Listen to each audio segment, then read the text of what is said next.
한국 자버월드 유튜브 구독자 여러분 안녕하세요. 저는 경기도 고양시 대화고등학교 교사 최승우입니다.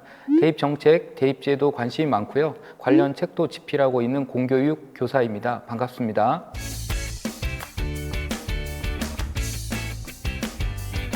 고등학생이 되면 바뀌는 것들이 크게 한 5가지 정도 있습니다. 첫 번째는 중학교와 달리 5분 수업을 더 합니다. 7교시가 또 자주 있고요. 그래서 이 작은 5분이지만 그 5분 차이가 미세하기 때문에 적응하는 데 좀 시간이 걸릴 수도 있습니다.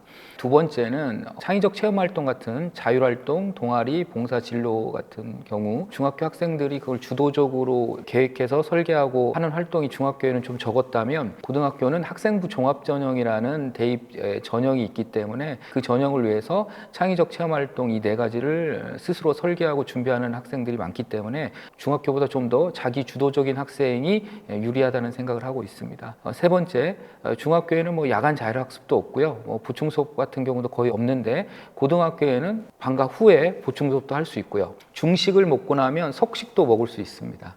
석식 이후의 활동도 있고요. 특히 기숙형 학교 같은 경우는 저녁에 야간 활동도 있고 주말에 활동도 있습니다. 남보다 잘해야 되는 상대평가 시험도 있습니다. 중학교는 A, B, C, D 5단계 성취평가이기 때문에 친구들과 뭐 크게 경쟁할 필요는 없지만 고등학교는 대부분의 과목이 상대평가입니다. 그 다음에 마지막으로 고등학교에 올라오면 과목을 선택할 때 중학교에서 중1에서 중2, 중2에서 중3 올라갈 때 과목 선택에 대한 고민을 크게 하지는 않죠. 하지만 고등학교에서는 고1에서 고2 넘어갈 때 또는 고2에서 고3 넘어갈 때 2번의 과목 선택의 기회가 있는데 이게 매우 중요합니다. 전공 교과에 대한 어떤 과목 이수도가 매우 중요해지고 있는 시기이기 때문에 과목 선택이 매우 중요해서 과목 선택에 대한 고민도 중학교와는 달리 좀 더 추가되는 상황입니다. 중학교 학생들의 대입 로드맵을 말씀드리겠습니다. 본인의 어떤 대입과 관련된 학년도의 대입 정책 기본 사항이 고1 8월 말에 발표가 됩니다.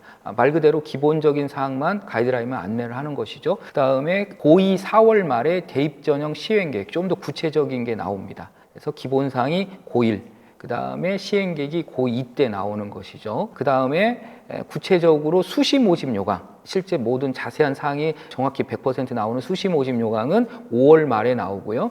정시 모집 요강은 8월 말쯤에 나옵니다. 그 다음에 대입에서는 논술도 있고 면접도 있고 다양한 대학별 고사 등이 있는데요.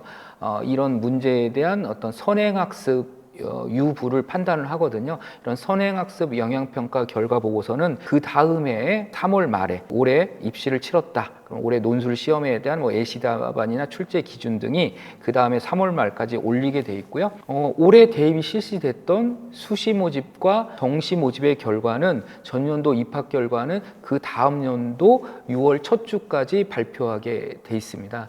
우선 평가와 관련해서 좀 더 세부적으로 좀 말씀을 드리겠습니다. 일반 고등학교를 오면 공통 과목과 선택 과목이라는 거를 배우는데요. 공통 과목은 1학년 때 배우는 거예요. 국어, 수학, 영어, 한국사, 통합사회, 통합과 이 1에서 9등급이 나가요. 하지만 과학탐구 실험이라는 과목은 실험 과목이라 등급을 매기 좀 어렵습니다. 그래서 1에서 9등급을 매기지 않고 A, B, C 절대평가를 하고요. 1학년 때 교육과정 배치될 확률이 높은 기술과정도 1에서 9등급이 나가고요.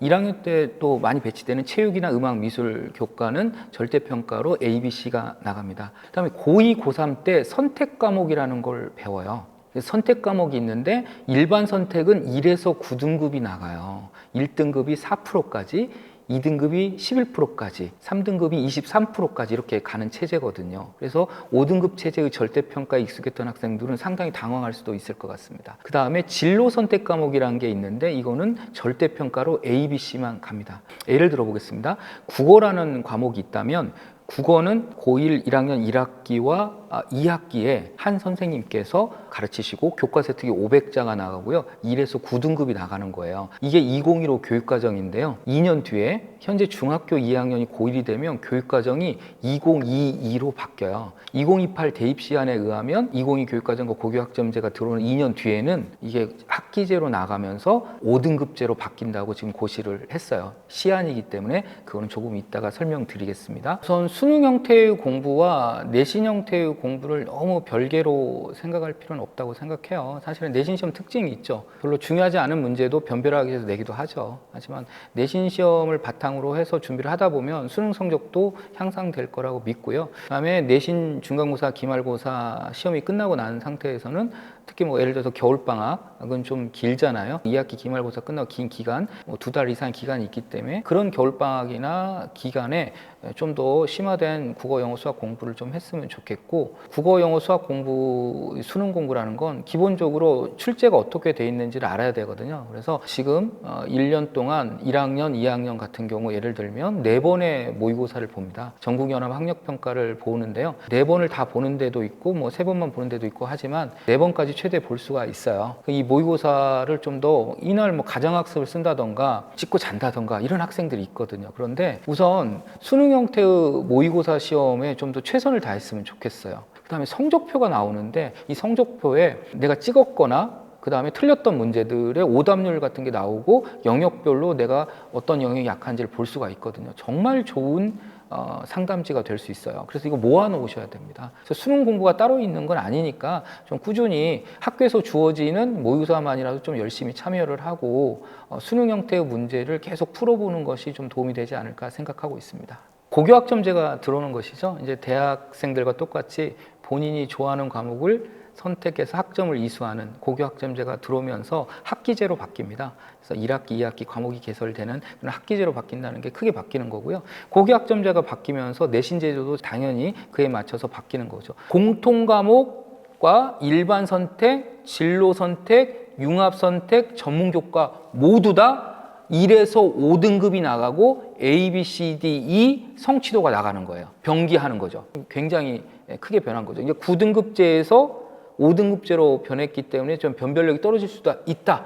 이렇게 볼 수 있어요. 하지만 또 다른 측면에서 보면 정리를 하면 일반 선택과 그 다음에 공통 과목 이 두 개에서만 등급이 나갔잖아요. 하지만 이제 바뀌고 나서 어떻게 되냐면 진로 선택도 등급이 나가고 융합 선택도 등급이 나가고 전문 교과도 등급이 나갑니다. 그러니까 등급이 나가는 게 2015 교육과정 때는 공통 과목 일반 선택 2개였는데 이게 이 시한대로 되면 진로 선택도 5등급이 나가고 새로 생긴 융합 선택도 5등급이 나가고 전문 교과도 5등급이 나가는 거예요. 이게 크게 바뀐 사안입니다. 그래서 내신 제도는 이 5등급제의 변화, 9등급제에서 5등급제의 변화, 성취도도 변기는 하지만 9등급에서 5등급으로 내신 성취도가 변했다. 5가지로 좀 정리를 해드리겠습니다. 자사 특목고 쏠림 현상이 나올 수 있을 것 같습니다.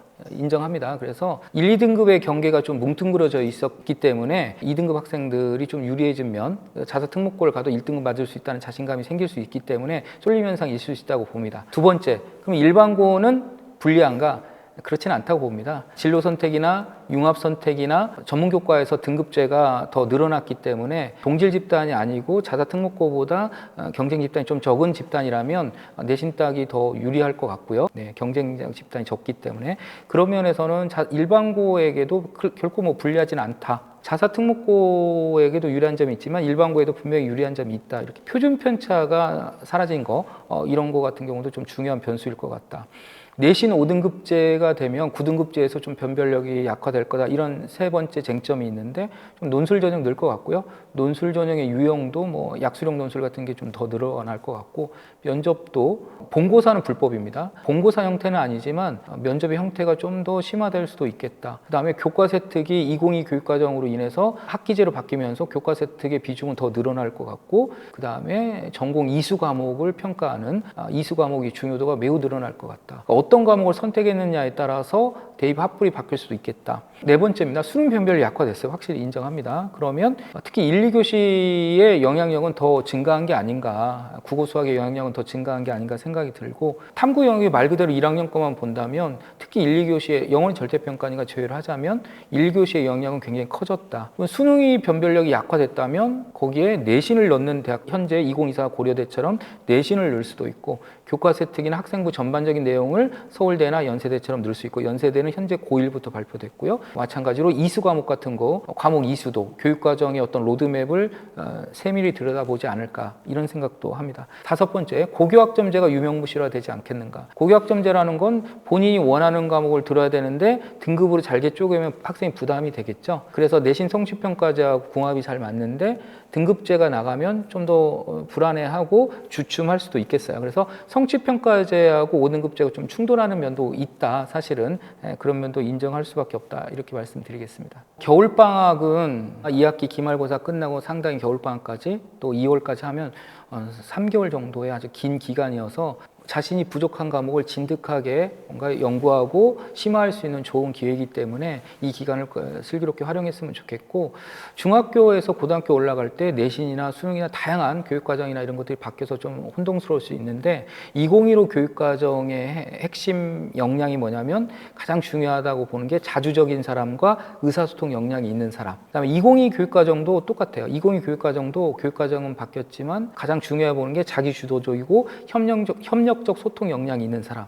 이게 2015 교육과정과 2022 교육과정에서 안 바뀌는 역량이에요. 주도적이고 소통할 수 있는 학생이 미래 인재라는 거죠. 대한민국의 미래 인재, 미래를 이끌어갈 인재라는 거기 때문에 학교 와서 주도적이 되고 소통한다면 교육과정도 바뀌고 뭐도 바뀌어도 그 바뀔 때마다 내 자신을 바뀌는 제도에 밀어 넣으려고 하지 말고 주도적이고 선생님하고도 소통하고 학생들하고 소통한다면 내신이 바뀌고 수능도 바뀌고 교육 과정이 바뀌어도 충분히 저는 적응할 수 있다고 봅니다. 한 과목의 성적이 올리는 건 최소 6개월 이상이 걸려요. 그래서 너무 조급하게 생각하지 말고 좀 대범하고 담대하게 바뀌는 제도에 대응했으면 좋겠습니다.